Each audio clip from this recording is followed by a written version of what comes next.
Hello மக்களே, எல்லாருக்கும் வணக்கம். நான் உங்கள் மதுரைமணி. நம்ம சேனலுக்கு நீங்கள் ஃபஸ்ட் டைம் வந்திருக்கீங்கன்னா கண்டிப்பாக சப்ஸ்கிரைப் பண்ணுங்கள். மறக்காமல் குடலுக்கு பெல் பட்டனை ப்ரெஸ் பண்ணிடுங்க.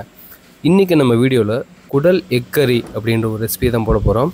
அது எப்படி செய்கிறோன்றதை இந்த வீடியோ ஃபுல்லாக பார்க்கலாம். ஃபஸ்ட்டு பார்த்திங்கன்னா அதுக்கு 2 அவிச்ச முட்டை, ஒரு குடல், அதோட குழம்பு, அப்புறம் வெங்காயம், தக்காளி, கருவேப்பிலை இதெல்லாம் எப்பயும் போல் தேவைப்படும். ஃபஸ்ட்டு பார்த்திங்கன்னா 2 அவிச்ச முட்டையை நல்லா பாயில் பண்ணி வேக வச்சு உரித்து ரெடியாக வச்சுக்கலாம்.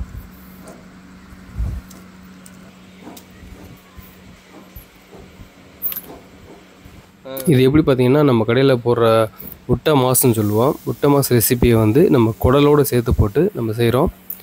ரொம்பவே டேஸ்ட்டான ஒரு ரெசிப்பியாக இருக்கும். ஓகே, ஃபஸ்ட்டு பார்த்திங்கன்னா கொஞ்சோண்டு ஒரு பெரிய பல்லாரி வெங்காயத்தை வெட்டி ஒரு 5-6 கருவேப்பிலை போட்டு கொஞ்சம் உப்பு, ஒரே ஒரு சின்ன தக்காளி அதை போட்டு நல்லா எண்ணெயை ஊற்றி ஃப்ரை பண்ணிக்கலாம்.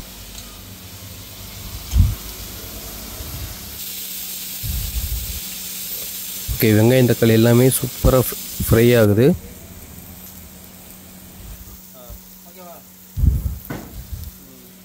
ஓகே, இதுக்கப்புறம் பார்த்தீங்கன்னா நம்ம உரித்து வச்ச அவிச்ச முட்டைகள் ஒரு சதுரமாக குட்டி குட்டி பீஸாக நம்ம கட் பண்ணி வச்சுக்கலாம்.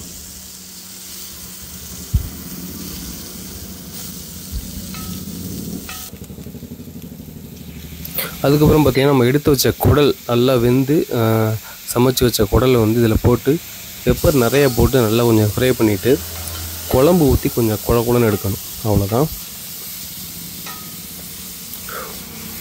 ஓகே, ஃபஸ்ட்டு குடல் எல்லாத்தையும் ஒன்றா போட்டு மிக்ஸ் பண்ணி ரெடி பண்ணி வச்சுக்கலாம்.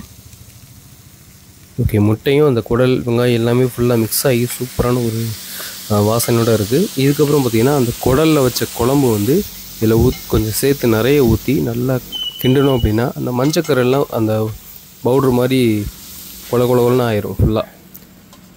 அதோடு அப்படியே இந்த குழம்பு வற்றாமல் எடுத்துட்டோம் அப்படின்னா சூப்பரான குடல் கறி ரெடி.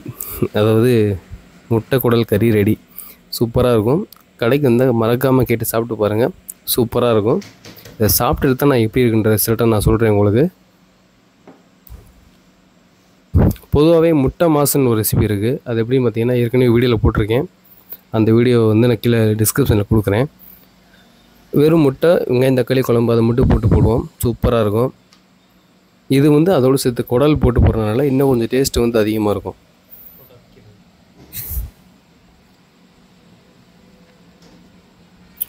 இதுக்கு பார்த்தீங்கன்னா பரோட்டா, தோசை, இட்லி எல்லாத்துக்குமே தொட்டு சாப்பிடக்கூடிய ஒரு ஐட்டம். இந்த ஐட்டம் சூப்பராக இருக்கும்.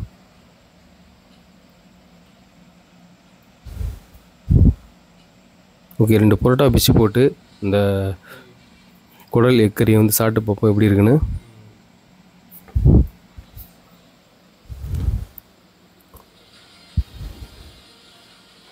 செம்ம டேஸ்ட்டாக இருக்குங்க. உண்மையிலே சூப்பரான ஒரு ரெசிபி, தரமாக இருக்குது.